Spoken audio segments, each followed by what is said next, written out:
இத கொஞ்சம் பாரு. ஸ்லைம். ஏய் பாத்து ஜாக்கிரதை. ஒண்ணாகலே. எனக்கு ஒண்ணு ஆகாது. இப்ப பாரு.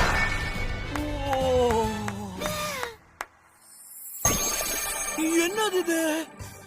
டெலிலோவோட லெவல் 1ல ஸ்லைம் அடிச்சா பீன்ஸ் தானே விழும்.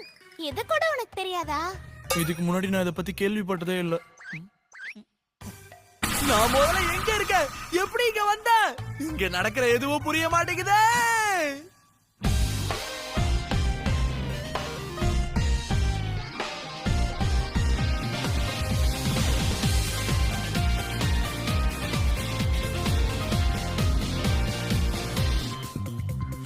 淡々として不愛想に進むエンドロールそう早くなんて任されないそうか僕は曖昧今日もご来場だ自分の